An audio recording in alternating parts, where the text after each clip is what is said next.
Hey y'all, I'm Karen Mayer Cunningham, the special education boss. If you've ever felt confused, overwhelmed, or just plain frustrated at the 504 IEP table, you are in the right place.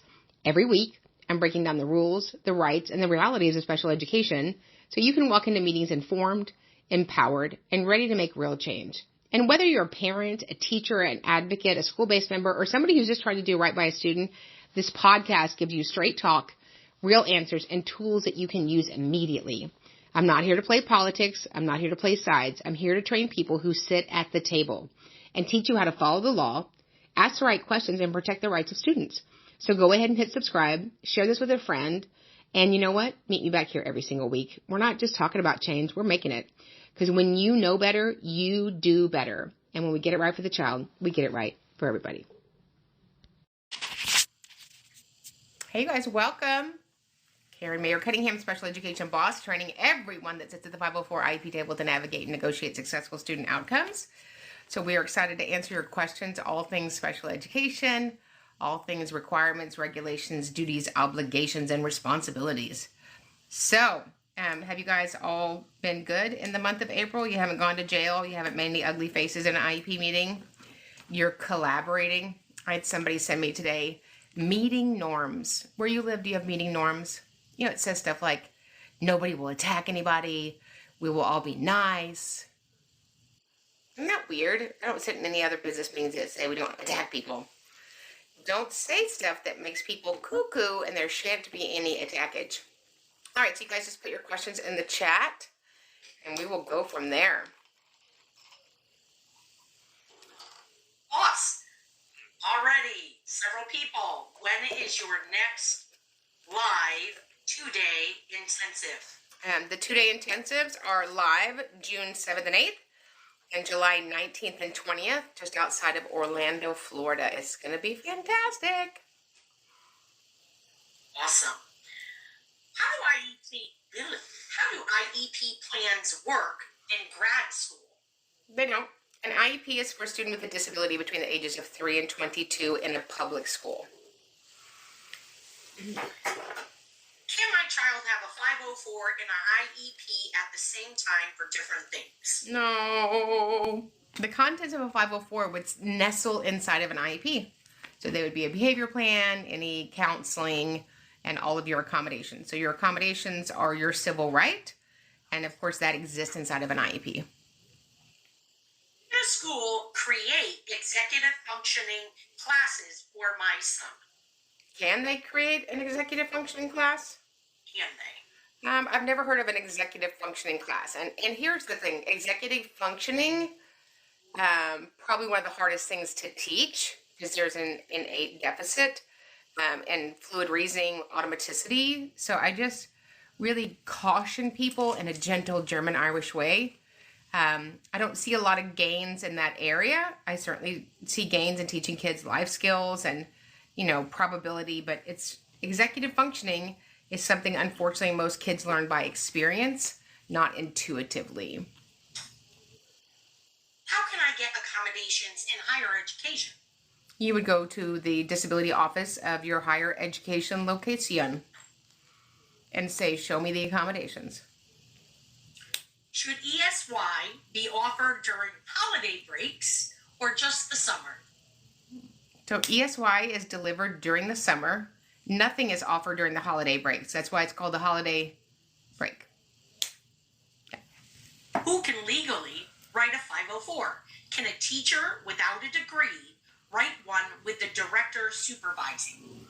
I mean, I help write 504s, and I don't have a degree. I don't even have credentials. I do have a SAMS card, though, and it's a pro membership. So anybody that has educational input for the student's outcome could participate in writing a 504. When do transitional goals start? So transition services start at the latest at 16. Most states are 14. Silly Florida's at 12. And then we talk about post-secondary and transition goals, which should include a set of coordinated activities. You'd be hard-pressed to find a set of coordinated activities in your transition supplement. Truth. Do students who have an IEP graduate with a regular diploma or with something different? So students with an IEP, if they earn the state's requirements for credits to receive a diploma, then they will receive a diploma. I'm a school psychological intern, and I love your content. Please never stop. Oh, thank you. That's not what my first husband said, but I appreciate that. He probably needs your service. He probably needs counseling as a related service and a hug. Both of those things. Thank y'all. How early can children start special education? The day they turn 3. Would a child in ECSE have an IEP? You would have to have an IEP to be an ECSC. Oh, you know me. I got an IEP. Yo. And then a yo at the end. What should a gen ed teacher do when the student comes without their para? Well, if the student is supposed to have a para to support them to be successful in inclusion in a general ed class, we would send them back to their special ed setting until they come with their right support. What do you do for a parent who isn't on board with their child being in OCS? I don't know what OCS is, but often parents aren't on board with a location, a plan, a program. So it's our job as IEP committee members to make sure that we have shown them the data that supports that recommendation. This is a funny one. Can we get a package deal for the ex-husband counseling? Oh, I think he would take up the full package. I don't think anybody else's husband could be in there at the same time. Oh, they could have their own wambulance. Wah, wah. Yeah. Yeah. A group just like Kumbaya. Karen was mean to me. Yeah, I was. I wasn't mean. I was clear. Like Windex. Like Windex. My son has a one-on-one, but I think he should be in mild to moderate for autism. Switching eligibilities, is that needed, or will he need a re-eval? I mean, those are like 3 different questions. You know me, I'm not a fan of a one-on-one. I'm just not. I think that we have settings that support students that they do not require a one-on-one. If the student needs a one-on-one for certain parts of the day, I'm fine with that. But just a full-time on your hip all day long, not a fan of that. But if he needs a different placement to make expected gains on his IEP goals, then we have that conversation. And it might be, if it's time for a reevaluation, I'd be on board with that. At what grade level is a school no longer required to explicitly teach reading, like decoding and encoding? When it's no longer needed, it's no longer part of a student's IEP. I just moved. The school refuses HHT placement until the child has a new doctor to sign off. The old doctor already did. So I'm not sure what that acronym stands for either, but when we're doing eligibility, placement, programming, supports, and services that are driven from a doctor's recommendation, then that does have to be current every annual year. So that could be something that they're needing updating. Is there something where I can see all accommodations available for my children with IEPs? Yes, my boyfriend Chat GPT. Say, give me the top 500 accommodations for.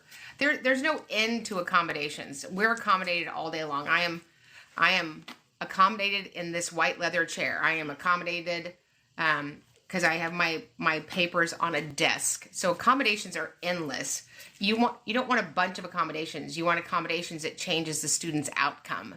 So accommodation is something that the student needs extra so that they can make expected gains on their IEP goals. How long does the school have to create the IEP after the student has been found eligible? So once the student's evaluation has been completed, you have 30 calendar days to have an IEP meeting to talk about eligibility and to begin to craft an IEP. I love your content. Can you please share with us your background and how you became an advocate? Baptism by fire. Thrown in the deep end of the pool. Not wanting to, wasn't happy about it, wanted to swipe left.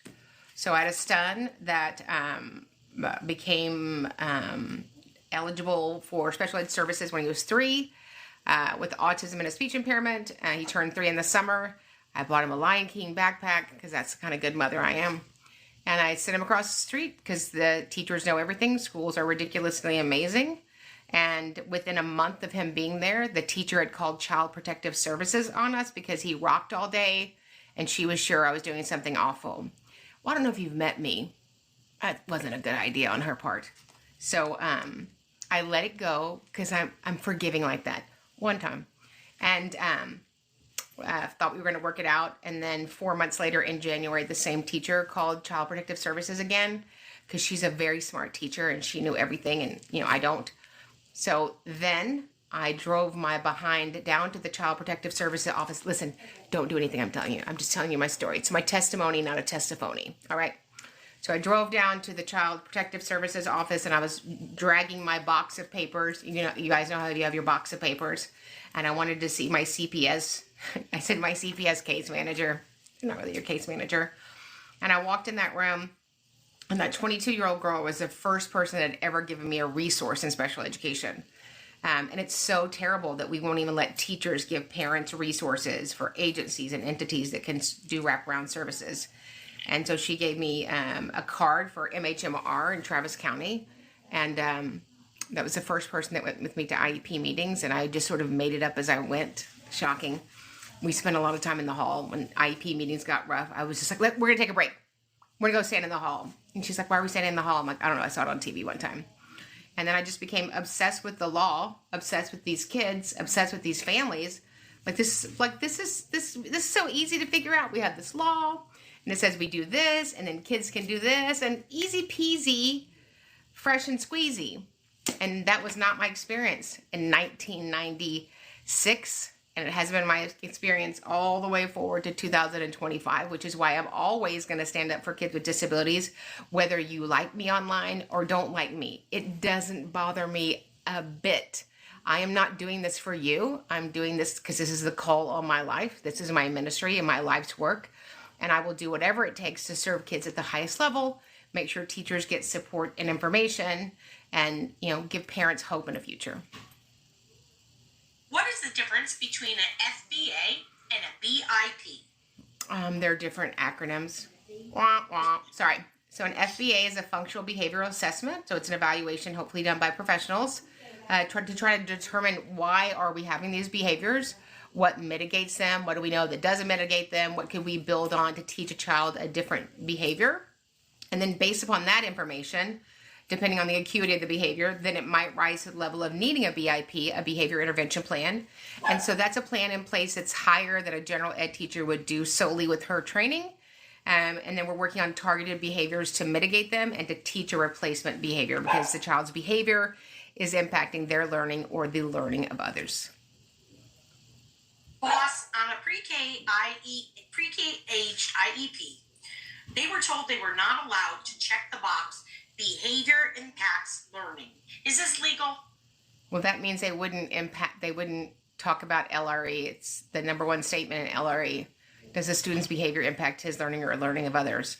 So I think that if you were my child and you were 3 years old and you were hitting yourself in the face and rocking and chewing on your fingers till they bled all day, that behavior would be impacting his learning. Thank goodness they checked the box. Because it's an identified need. So we look at identified needs in special education. Behavior, communicative, functional, emotional, physical, sensory, vision, hearing. We look at all of those pieces feeding. Anything that a child experiences or participates during an instructional day, when those things are not in the norm and average range, we write IEP goals and provide a corresponding service with it. What happens when the district refuses to follow LRE with my child? I fly to where you live and I stand in front of the school and we have a press conference. Hopefully that's not a requirement. So I don't, the problem is with parents is that you have this unholy alliance with school districts. And I'm just going to tell you the truth because I used to be the same person. We believe in school districts more than we believe in our pastor or the Pope or our grandma or the sheriff. It's like, if somebody at the school said it, well, that is it, right? and lovely people at the school district. You'd be hard pressed to find somebody at the school district who has this book, the federal law. You'd be hard pressed to find somebody at the school that has this book, the DSM-5 criteria. And these are just the starting books that you would need to be able to serve kids at the highest level in special education. So I love teachers. I love admin. I love coaches. I love the cafeteria lady. I love the person in charge of safety patrol. But you're often dealing with people that have huge hearts and inadequate training to serve your kids at the proper level. So as a teacher, what do I do when the school system doesn't have consequences for students and they seem to be running the school? How do we make it better? So there was just an executive order passed, safety in schools, and I can probably go over it next week. I just got a copy of it. One of my advocates sent it to me, and it's about putting a little sanity and safety back in the school. There are situations where kids with disabilities are not being protected or trained or restricted from certain behaviors, and there are plenty of general ed students that are not being protected, restrained, or protected from bad behaviors. I mean, the fact that a student just walks up and slaps an adult in the face and there's no consequence.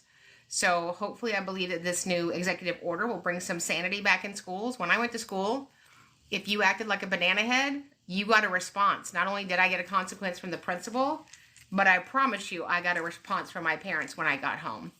So we need to bring back safety for educators. Like, you need to teach your children to honor adults. You need to teach your children to say yes ma'am and yes sir. Like, let's just have some personal respect, right? And the reason that some kids don't listen to teachers is because those kids don't listen to their parents either. And I'm not talking about kids with disabilities. I'm talking about even, my kids have been out of school for a decade, and just riding on the band bus and volunteering for all my kids played sports. I was like, are you really talking to your mother with that mouth? Like, when did kids start running adults? It's because we failed them. Parents failed them. And so, not all parents, but I should be able to safely send my kid to school, right? And not think that a student is going to beat up a teacher. It's just asinine. So I'm all for getting some sanity and some boundaries back in schools. Schools should have order. We have more order at the airport than, if I acted like that at the airport, I would be arrested. And we just have chaos in some of our school districts. It's terrible. I am an SLP. Any tips on how to strengthen my reports? No, SLPs are the ridiculously the best related instructional service providers in the world. They are. Just make sure that you're always testing, and when you're testing, you're doing speech and language testing to include pragmatic. Testing does one of two things. It identifies and eliminates, and so there's nothing more frustrating for an advocate or a parent or anybody that you ask very specifically for an evaluation. It's on the notice and consent, and then we just did some informal measures. We just asked the track coach what he thought about her speech when she's doing the long jump, right? So remember that if we don't do the evaluation good, then we just push back time. So love SLPs. Wish I could break into ASHA. Does ASHA have a back door that I could just sort of sneak into? Maybe you could smuggle me in there. I could wear a black wig and they wouldn't know it was a special education boss. And I would keep my hand down and my mouth closed. Do you think that's possible? No. That was not on my behavior. If I had a behavior intervention plan, my dad probably rolled it up and spanked me with it. My dad said that I am living proof that you can't spank something out of somebody. I'm like, thanks, Jim. Thanks. I can't attend the 2-day intensive in Florida. How else can I get this information? We are going to have a 2-day, I think the first weekend of June, Saturday and Sunday, I think. And Elena's going to check right now. We'll have a 2-day virtual live, and I think it's the 30th and the 1st is that weekend. Y'all just nod if I'm right, Elena. So that way, if I can't come and squeeze you with your Mickey Mouse ears, I will give you a squeeze to that. Is that right, Elena? She's checking. What date did you say again, Miss? So I think it's Saturday, May 30th and Sunday, June 1st. Is that a weekend? It is, but it's Saturday, May 31st and Sunday, June. Oh, so they've added a day to May? In Texas, Yeah. we stop at the 30th on Texas. We skip 31st. Oh, no, this is the special leap year. Oh, okay. Every 25. Okay, so we will be having a virtual live, the 31st and the 1st. The great Stephanie, if you will just CC me and email our friend Stephanie. You know, I like to plan ahead. See how I planned that ahead? Boom, ahead. Spectacular. Can I just tell you something? So this is just so I'm working on some projects, and I finished a project this weekend, even though RM has never responded, but I've let that go. Anyway, squirrel, shiny penny. So I told my husband I finished this project, and people really like it. He goes, "You can't count Cindy." He goes, "She does not count." You guys all need a Cindy in your life.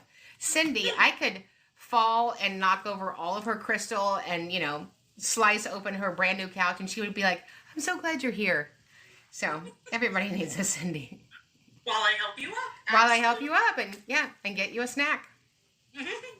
Or two. A parent asks for a new reading goal, but their child hasn't mastered the previous reading goal. What can I do about this? So if they haven't mastered the previous reading goal, let's keep working on that, but add some rigor. And remember, reading has 4 components, right? Phonemic awareness, decoding, that's dyslexia. Basic reading, that ability with automaticity to take part of word with fluidity and put it back together. Reading fluency, which is huge. It's huge. If you guys want our reading fluency, we can send it to you. Just send us an email at advocate@specialeducationacademy.com. And we know from Reading Rockets 1999 that fluency is the last bridge to comprehension. So I would ask them which of those 4 goals that they think the student needs. And we can work on them in tandem. There's lots of components in reading. Fantastic water consumption, ma'am. Is that from you or other people? All of us. It's from Cindy. Cindy's afraid that I have dehydrated. She's worried that I do not drink enough water. Are y'all drinking water? I grew up in the 70s. We didn't have a drop of water ever, unless we were like we drank pool water and lake water, which, you know, that's really good with water moccasins. Oh, goodness. What should a parent do at an IEP when the individual is exiting out of the school at 22 years old? What's next? Well, what's next is you need to have a robust transition plan in place. If you don't have one, let me give you a great resource, the Oregon Transition Resource Handbook. One of the ladies will drop it in the chat. The Oregon Transition Resource Handbook, amazing. And then you need to make sure that you're aligned with agencies, post-secondary agencies, whether that's on the waiver list, whether that's the individual with disabilities that have intellectual disabilities or severe autism, that if the student needs guardianship, that you've connected that family to a probate attorney. We want to make sure that we're keeping all those protections in place for that student, emotionally, physically, financially, and for his safety. And, you know, this IEP is to set you up for the next 80 years of success. My son was recommended for ACEs program. Do you think a child could be successful in that program? I think a student that's the right setting would be successful with good teachers. Yeah. Does a child need a reeval for placement, or can they just switch eligibilities? We don't switch eligibilities, we switch husbands.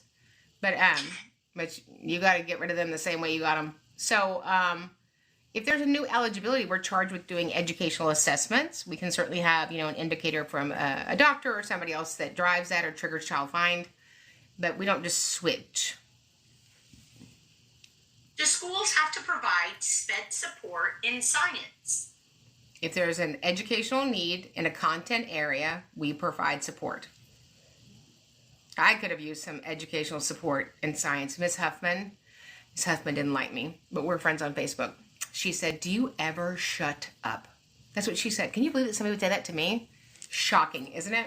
Now look at me. Not shutting upping. And killing it. I have a student with autism. I need advice. Once he's coming into general education, he is hitting and throwing desks every day. What do I do? Get another setting. We don't do that. That's not an appropriate setting for him. He's not able to regulate himself and to participate in a general ed setting with state standard expectations, even with supports and modifications. Do schools have to provide transportation for extended school year? Yeah. Extended school year is solely a special ed service. So yes.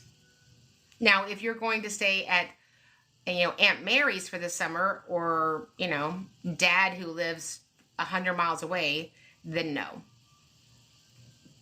Several people said thank you for sharing your story. It makes them feel not alone. Yes. Believe me, you wouldn't have wanted to know me in the 90s. My IEP meetings were fun, but they weren't productive. Thank goodness we didn't have Zoom back then. We didn't capture it. I was working out my leadership skills at the moment. You've perfected them. I'm working on it. Do you know of any summer programs for kiddos on the spectrum that require an individual care aid? No, there's certainly private schools that do those supports. I know that's a tough time in the summer because the last thing our kids with autism need is a free summer. Sometimes we have supports at certain churches. They'll have, vacation Bible school. Sometimes you'll have local communities that will have maybe swim groups or other little groups that they can join that can be appropriate. It's amazing. We have kids that struggle in school and they will go join some local little athletic thing and they just do great. So Mariah just said ABA programs. Yeah, and depending on how old your child is, whether it's 12, 14, or 16, once they qualify for transition services, they have transition camps and internships as well. Where does the line go for self-contained in a behavior unit? The students are great, but they're very low academically. Where does the line go? Yes. I think I know what you're asking. Kiddos that have a cognitive disability or deficits and struggle to produce state standards and need alternative curriculum are often in a life skills class. Behavioral students, whether it's adaptive behavior or an autism unit, that's a different modality of instruction. So it's still the state standards, but modified. And sometimes, unfortunately, some districts recently have gone, hey, let's put those together. That's not very smart. But how old is your son now? He's old. He's 30. He's a grown man. He's a professional bowler on the PBA Southwest Regional Tour. So he'll be paying for all my plastic surgery. So the next time you see me, I could have the lips of a moose. I'm very excited. That sounds good, doesn't it, Rachel? That gives you quite the visual. When Karen came to our IEP meeting, we had teachers thanking us afterwards for the changes that took place. Aww. Are you making that up or is that true? No, that's... I love teachers. A good advocate is there to serve the team. I don't need to be right. I'm not always right. I'm there to serve the team. I'm there to serve the parents and serve the team and see if we can put our heads together and write an IEP to enable the student to make progress in light of his circumstances based upon amazing data. Can a school make a child attend, I think it's supposed to be ECSE, but it came CPSE at 2.5 because the mom wants to wait until age 3. Well, we don't start till 3, so you can't start at 2.5. Do you answer questions from the chat? I don't, because I'm 100 years old, and during any live, there's between 4,000 and 9,000 people that hop in and out. And you guys, even y'all in the live, don't see all the questions, but my amazing partners are answering them as quickly as possible. But if you need support or you need representation, we have a full team of unbelievably, ridiculously amazing equipped partner advocates that I oversee. I was going to say that I heard. That sounds like a bunch of sheep. And so you can just send us an email to advocate@specialeducationacademy.com. We get hundreds of messages every day on every platform. I wish we could answer them all, but we can't at this time. LRE is definitely best practice, but should districts offer alternative classrooms for ASD? So let me answer that. LRE is not best practice. LRE is a law. Best practice is sort of an assumption that we all live by the golden rule. So it's a legal obligation of the school district. And so should there be alternative rooms for ASD? Was that the question, Cindy? Yes. So no school district is required to have an autism unit. There are 3 requirements in special ed. General ed, resource as listed and identified under supplementary aids and services 300.115, and then self-contained classes. So usually the self-contained class is life skills. Some districts have autism units, not all districts. That's a very high specialty. All districts have adaptive behavior. So not all districts have autism units though. Is extended school year necessary to do if the child is on modified shortened schedule at school during the annual year? So I that would never fly with me, like never. ESYs for students have one of 2 prongs: documented regression on IEP goals with a profound amount of time to recoup that skill. We would say a grading period. Number 2 is concern for loss of critical skills. We've worked with Billy all year long. He's acquired this skill. We don't want to negotiate a 9, 10, 11, 12-week break to get some ridiculous summer slide. I have a question. Are public schools supposed to have diaper protocols? So all schools have requirements for proper hygiene for every student that attends their school. Would that be pamper protocol? You know, I do love alliteration, so. I did tell my grandson when he was acting a fool at the zoo, although I don't know who invented the zoo, that if he didn't act right, we would have to go into the gift shop and buy Pampers. He goes, why? I said, because you're acting like a baby. He goes, I don't want to go in there and get them. So I'm not saying that we lie to little kids, but it went over really well. So I'm a Huggies mom myself. you are? That's because you're young. We didn't have that. We just had like napkins from Sonic when my kids were growing up. Oh, goodness. How long does it take for special investigation reports to be finalized? Ah! So I have a situation right now in a school district where 9 people, between 9 and 12 people, are going to be possibly arrested for hurting the entire self-contained class. So that's a state investigation with the sheriff's department. There's different kinds of investigations. There's district grievances, waste of time. There's state complaints, which are 60 days, but the district can ask for a continuance, an extension. A due process could go on for over a year, depending on how many steps you have. An OCR complaint, I have an OCR complaint that's going on its 4th year. What's the name of the other book? Not the one that's the DSM-5. The other book. So the other book is called The Law. So this is the official registry. This is the Office of Federal Register. 300 point, what is it? 300 to 399, volume 204. So this is IDEA. You can find it in any of our links, Special Education Academy, if you go to Advocate Bookstore, or our link in whatever platform you're watching this on. What do I do if I don't agree with my son's IEP? I feel like I've ruined him for his entire education. So if you don't agree with the IEP, then A, you need to provide some support, documentation or data that shows why the IEP should go in a different direction.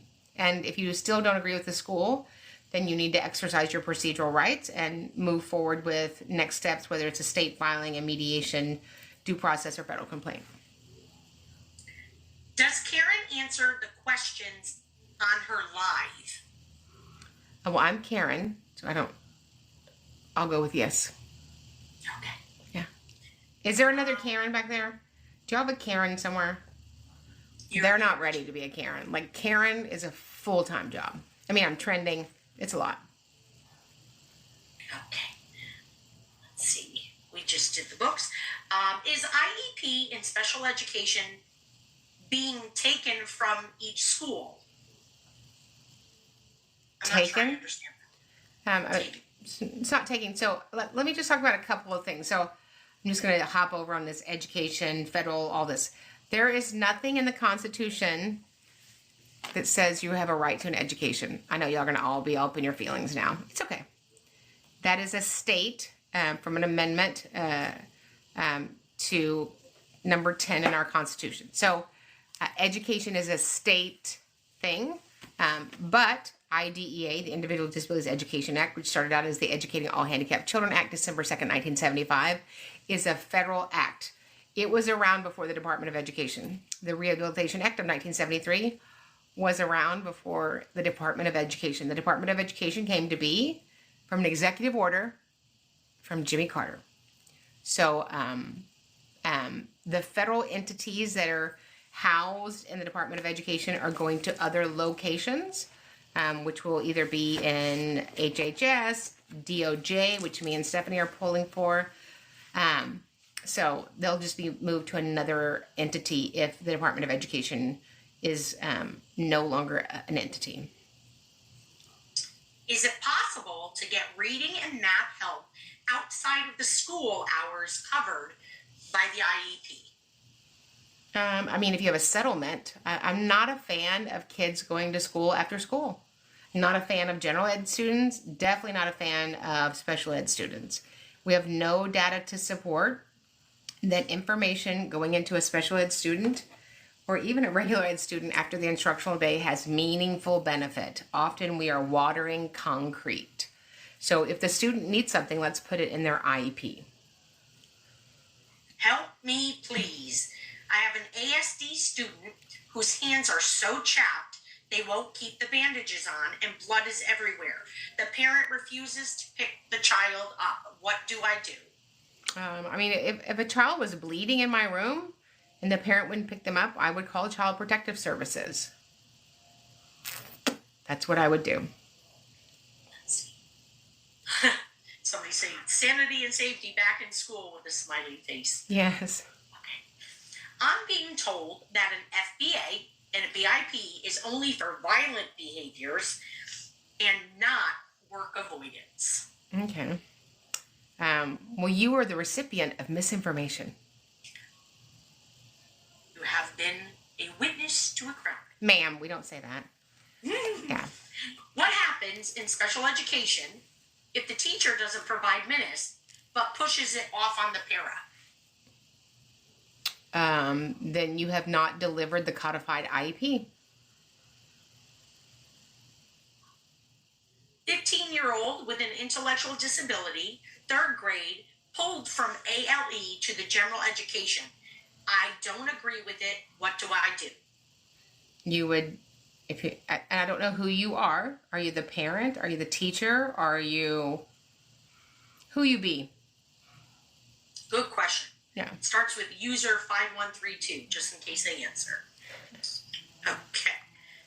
How do I make sure they comply when we do get a real offer for compensation? You track it. I mean, we're all obligated to implement and monitor and measure the IEP. So we just had Dr. Yell on last week, who's amazing. And, you know, we're all required to work on that. So when you write IEP goals and expectations, whether it's direct instruction that sits inside of his IEP, compensatory time, then we want to track that and measure it. We want it to be purposeful. We don't want to just go, oh, I got 100 hours of compensatory time. We don't want to just shove it down a kid's throat. We want it to be meaningful. So I would ask the district, what's going to be our system as we work together to make sure that this has a meaningful benefit for this student? Can you tell me what the key elements are that you're looking for in a psychoeducational evaluation? Yeah, that would be a 30-minute answer. That we have done it comprehensively. And so when I ask for an evaluation, What you just indicated, it could be everything from diagnostics, achievement, adaptive behavior, formal psychological, to include but not limited to all 3 federal eligibilities, teacher rating scales, student interview where appropriate, parent interviews, that, we've tested them in and we've tested them out. I'm interested in becoming an advocate. What steps must one take to become an advocate? So you would want to come and train with us. Nobody trains better than us. And so we have a 2-day intensive. You can take it online. We'll have a live virtual. Allegedly, the last day of May is the 31st, and the first day of June is the June 1st. So we'll have a live virtual. Anybody can log on, whether you're in a beach, bathtub, or balcony. If you're in a bathtub, just keep your screen off. And then we have 2 live in-persons. June, it's somewhere right here, June 7th and 8th, and July 19th and 20th, just outside of Orlando this summer. And if none of those work for you, you can just invest in the 2-day and just take it on demand and do it at your own pace. Yes. What are your thoughts on a child coming into kindergarten with an IEP, which starts them out in special education? I mean, I don't have any thoughts about it. I mean, if the student needs special education, we deliver that. We have a student that needs to be in an ED, BD class, and her parents refuse. What can we do? Well, when the parents disagree with the school twice, whatever the school says goes. So I would not acquiesce to parents if that's not what when you acquiesce to the parent or acquiesce to the school or acquiesce to the principal, and that's not what the data says, you're failing the student however you sit at the table. Let's see. Sorry. I have a question. My son, he is in a non-public school, and the public schools didn't give him, oh, it stopped, sorry. Do emergency meds ordered on health plans require someone to administer on the bus ride home? Well, we administer when the emergency occurs. If the emergency occurs while they're on the bus, then that's when we would deliver them. And our last question, can a student on an IEP receive services in advance classes, or would they have to switch to a monitor? So when a student chooses to sign up for an advanced class, AP, K class, honors, there's no requirement, obligation for them to have special ed supports in that classroom.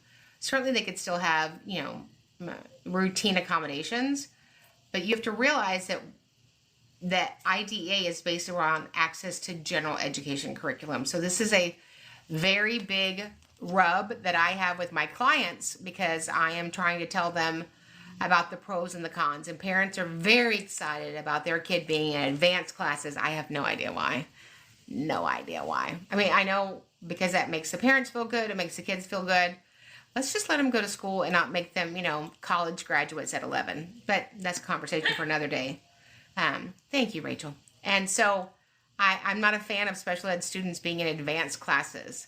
The cognitive load for those classes doesn't get rid of the cognitive load and expectation for, all the other classes. So really want to figure out if that's the best route for this student right now. All right.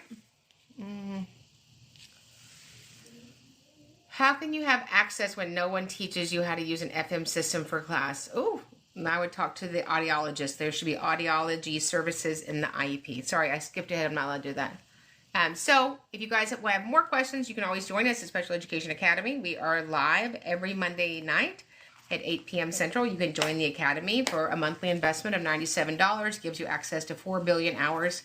It's actually 4 billion hours now. Recorded series that we've done for the last 4.5 years. So come join us there. We open it up at the end of my training and ask questions, everything from lipstick to liability. So we will see you guys in the next training. We're excited about the 2-day that I just announced in 3 seconds. Because that's how I announce stuff. I just pull it out of my announcement pocket.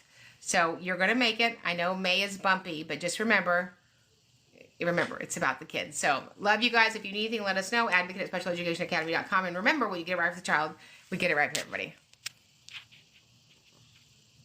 Hit subscribe, share this with a friend, and you know what? Meet me back here every single week. We're not just talking about change, we're making it. Because when you know better, you do better. And when we get it right for the child, we get it right for everybody.